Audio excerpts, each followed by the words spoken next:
আসসালামু আলাইকুম। বিবিসি আন্তর্জাতিক বিশ্ব সংবাদে আপনাকে স্বাগত। শুরুতে সংবাদ শিরোনাম, পরে বিস্তারিত।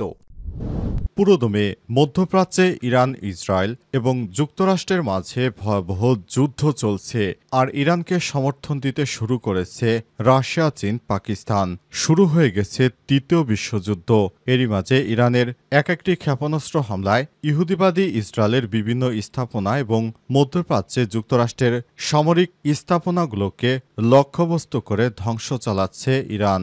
আর এরই মাঝে আমাদের হাতে এসে পৌঁছেছে এই যুদ্ধের সর্বশেষ গুরুত্বপূর্ণ সবথেকে তাজা আপডেট সংবাদ। প্রথমে আপনাদের জানাবো, কাতার এবং ইরাকে মার্কিন ঘাঁটিতে ক্ষেপণাস্ত্র হামলা চালিয়েছে ইরান। কাতার ও ইরাকে অবস্থিত মার্কিন পরিচালিত সামরিক ঘাঁটিতে ক্ষেপণাস্ত্র হামলা চালিয়েছে ইরান। এর আগে একই দিন সিরিয়ায়ও মার্কিন সামরিক ঘাঁটিতে ব্যাপক হামলা চালিয়েছে ইরান।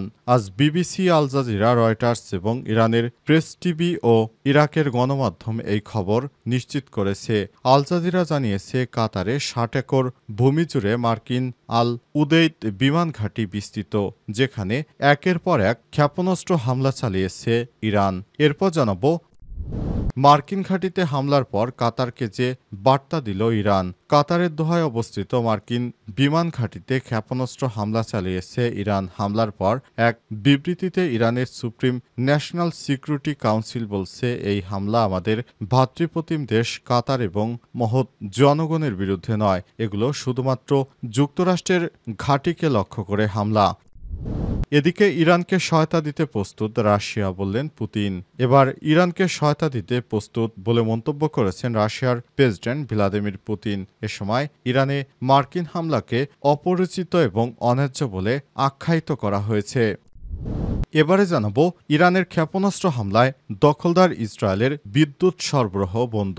ইসরায়েলের উপর একযোগে ক্ষেপণাস্ত্র হামলা ও ড্রোন হামলা চালিয়েছে ইরান। আজ দেশটির Islamic Revolutionary Guard Corps IRGC এই হামলা চালানোর কথা জানিয়েছে। হামলায় ইহুদিবাদী ইসরায়েলের বিভিন্ন বিদ্যুৎ কেন্দ্র ধ্বংস হয়ে গেছে। এতে পুরো ইসরায়েল অন্ধকারে ডুবে রয়েছে।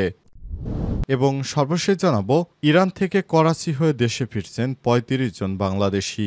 ইরান থেকে প্রথম দফায় ৩৫ জন বাংলাদেশি নাগরিক দেশে ফিরছেন। তাদের অধিকাংশই নারী, শিশু ও চিকিৎসা সেবা নিতে যাওয়া রোগী। আগামী ২৫ জন ভোরে তারা তেহরান থেকে সড়কপথে পাকিস্তানের উদ্দেশ্যে যাত্রা শুরু করবে। প্রিয় দর্শক, এতক্ষণ শুনছিলেন সংবাদ শিরোনাম, এবারে বিস্তারিত।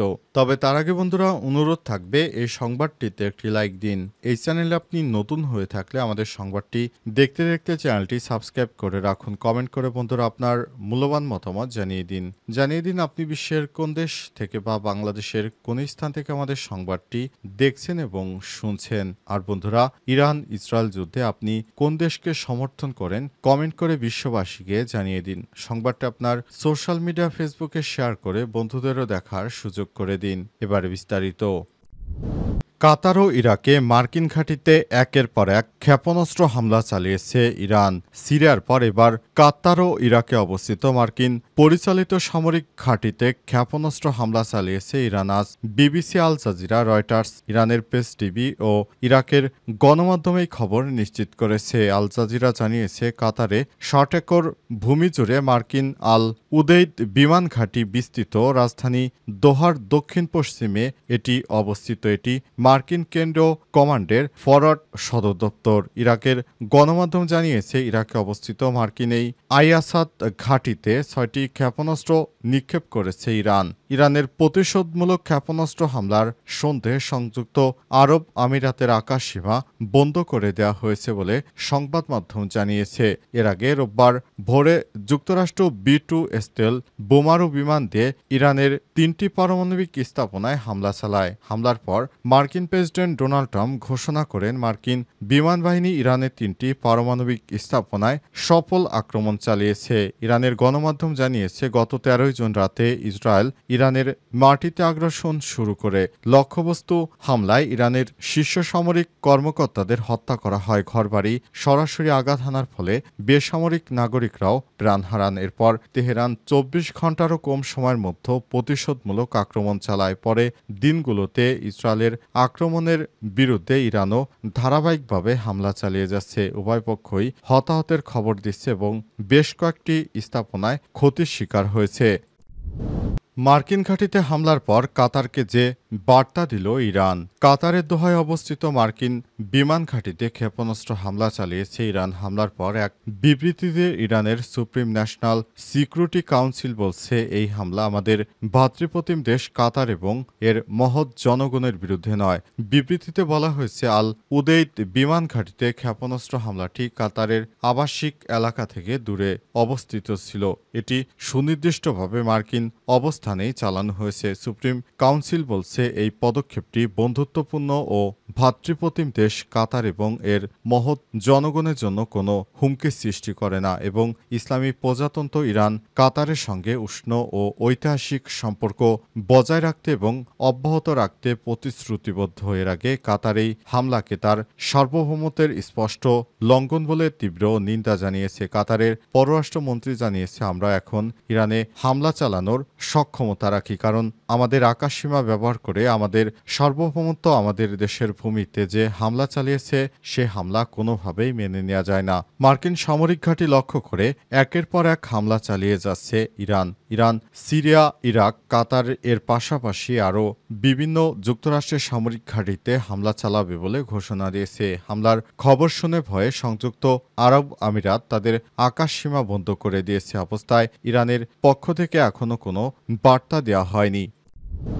ইরানকে সহায়তা দিতে প্রস্তুত রাশিয়া, বললেন পুতিন বৈঠকে বলেছেন, আমরা ইরানি জনগণকে সহায়তা করার জন্য চেষ্টা করছি, তবে তিনি এই সহায়তা কিভাবে হচ্ছে সে বিষয়টি বিস্তারিত কিছু জানাননি। ইরানকে সহায়তা দিতে প্রস্তুত বলে মন্তব্য করেছে রাশিয়ার প্রেসিডেন্ট ভ্লাদিমির পুতিনের সময় ইরানে মার্কিন হামলাকে অপরিচিত এবং অন্যায্য বলে আখ্যায়িত করে তিনি দাবি করেছেন, ইহুদিবাদী ইসরায়েল যেভাবে হামলা করেছে সেটি কোনোভাবেই মানা যায় না। আজ ইরানের পররাষ্ট্রমন্ত্রী সৈয়দ আব্বাস আরাগচির সঙ্গে বৈঠক করে এমন মন্তব্য করেছেন পুতিন। তবে ঘনিষ্ঠ মিত্র ইরানকে তিনি কোনো ধরনের প্রত্যক্ষ সহযোগিতার প্রতিশ্রুতি দেননি। রাশিয়া ইরানের অন্যতম প্রধান মিত্র হলেও যুক্তরাষ্ট্র ইরানের পারমাণবিক স্থাপনা হামলা চালানোর পরেও মস্কো এখনও প্রকাশ্যে তেমন কড়া অবস্থান নেয়নি। বৈঠকের শুরুর পরই টেলিভিশনে সম্প্রচারিত বক্তব্যে পুতিন বলেছেন, ইরানের বিরুদ্ধে এই একতরফা আগ্রাসন পুরোপুরি অপ্ররোচিত এবং অন্যায্য।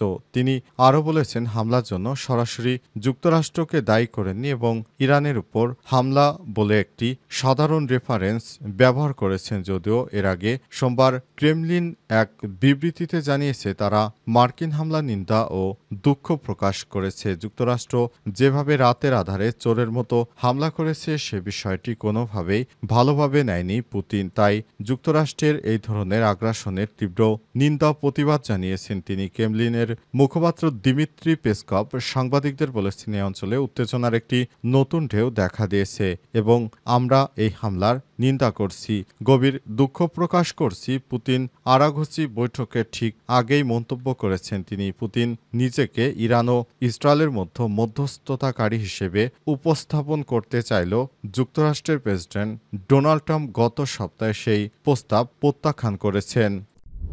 ইরান থেকে করাচি হয়ে দেশে ফিরছেন ৩৫ জন বাংলাদেশি। ইরান থেকে প্রথম দফায় ৩৫ জন বাংলাদেশি নাগরিক দেশে ফিরেছেন। তাদের অধিকাংশই নারী ও শিশু। চিকিৎসা সেবা নিতে যাওয়া রোগী। আগামী ২৫শে জুন ভোরে তারা তেহরান থেকে সড়কপথে পাকিস্তানের উদ্দেশ্যে যাত্রা করবেন। আজ গণমাধ্যমকে বিষয়টি নিশ্চিত করেছে পররাষ্ট্র মন্ত্রণালয়ের এক কর্মকর্তা। তিনি জানান, এই বাংলাদেশিরা ইরান বেলুচিস্তানের তাপ্তান সীমান্ত হয়ে পাকিস্তানে প্রবেশ করবেন। এরপর তারা করাচি হয়ে দুবাই ট্রানজিট নিয়ে ঢাকায় পৌঁছাবেন। করাচি থেকে দুবাই ছাড়াও অন্যান্য বিকল্প রুটও বিবেচনায় রাখা হচ্ছে। পররাষ্ট্র মন্ত্রণালয় সূত্র জানায়, ইরান থেকে দেশে ফেরার আগ্রহ জানিয়ে ইতিমধ্যে ৯৪ জন বাংলাদেশি তেহরানে বাংলাদেশি দূতাবাসে নিবন্ধন করেছেন। তাদের ধাপে ধাপে দেশে ফিরে আনা হবে। ইরানে বর্তমানে প্রায় ২,০০০ বাংলাদেশি অবস্থান করছেন। এর মধ্যে তেহরানে রয়েছে প্রায় ৪০০ জন। দেশটিতে তালিকাভুক্ত বাংলাদেশি সংখ্যা ৬৭২ জন, যাদের মধ্যে শিক্ষার্থী ৬৬ জন। দেশে ফিরতে আগ্রহী সকল বাংলাদেশিকে দ্রুত নাম, ঠিকানা, প্রয়োজনীয় তথ্য তেহরানস্থ বাংলাদেশ দূতাবাসে রেজিস্ট্রেশন করার আহ্বান জানিয়েছে পররাষ্ট্র মন্ত্রণালয়। এ লক্ষ্যে যে কোনো তথ্য ও সহায়তার জন্য নিচের হটলাইন নম্বরগুলোতে যোগাযোগ করতে বলা হয়েছে।